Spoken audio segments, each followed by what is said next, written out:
Bienvenue dans votre édition Littoral Hauts-de-France. Aujourd'hui, nous vous embarquons avec nous en pleine mer. Nous sommes au large des côtes de Boulogne-sur-Mer. Regardez, à bord du chalutier, le Sainte-Marie de la Mer. L'équipage est en pleine pêche, c'est la pleine saison du hareng. Nous les avons suivis pendant une marée, regardez. En un seul coup de filet, 500 kilos de harengs sont pêchés. Et déjà, l'équipage renvoie le chalut dans les eaux de la Manche. Bon, je traîne pendant 1h30, 2 heures, ça dépend s'il y a beaucoup d'entrées d'harengs dans le chalut. Le but, c'est que le chalut soit plus souvent à l'eau pour pêcher le maximum de poissons, quoi. Du hareng, il y en a tellement que les pêcheurs doivent même rester vigilants. S'il y a beaucoup de harengs, on vire avant pour éviter que le filet remplisse trop de harengs et que ça pète, quoi. Dans ces filets, l'équipage cible aussi l'encorné, très présent en automne. À la criée, le kilo coûte 10 € contre 60 centimes pour le hareng. Les espèces sont triées et cette double prise permet de faire plus de profit. Le hareng, on va le pêcher en gros tonnage, quoi. Et ça vaut beaucoup moins cher que l'encorné. Et le hareng, l'encorné, c'est en petite quantité, mais ça a un bon prix, quoi. On pourrait pas se consacrer qu'au hareng parce qu'on n'a pas assez de quotas pour ça. Toutes les 2 heures, nouvelle alerte. Un filet. Des filets toujours remplis.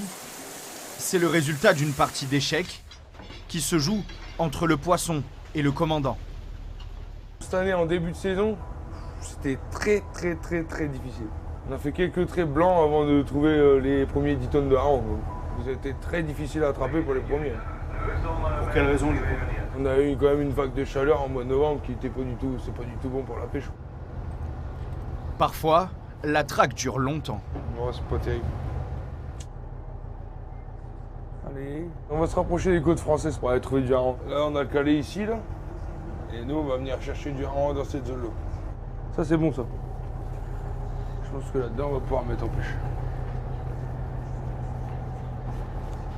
Là, on a une belle tâche. Sur le pont, l'équipage change de filet et passe au chalut pélagique. Le chalut pélagique, il travaille entre deux eaux. Et le hareng, il se trouve plus entre deux eaux la nuit. Du coup, avec le chalut pélagique, on travaille entre la surface et le fond.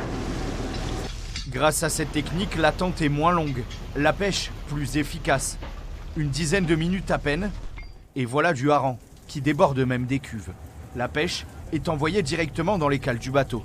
Il arrive par la goulotte, il descend là, et comme ça nous permet de faire les caisses directement en bas. Ça fait moins de manipulation, quoi.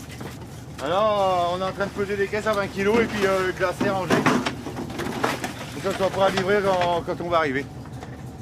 On pourrait pas refaire une deuxième journée, là, on est presque plein. On vient à Boulogne le plus vite possible pour que soit directement mis en criée, pour pas louper la vente de demain matin. En 24 heures, 13 tonnes de poissons ont été pêchées. La débarque se fait avec le sourire. C'est une belle marée. Et là, c'est quoi le programme pour vous? On livre, on reprend les caisses vides et on repart pour dernier 24 heures. Après, c'est week-end. Déjà 7 jours que l'équipage est en mer. On livre et on repart. Ça va, pas trop dur? Non, ça va. La vitesse? Le Sainte-Marie de la Mer s'enfonce à nouveau dans la nuit. La traque du hareng se termine au mois de janvier.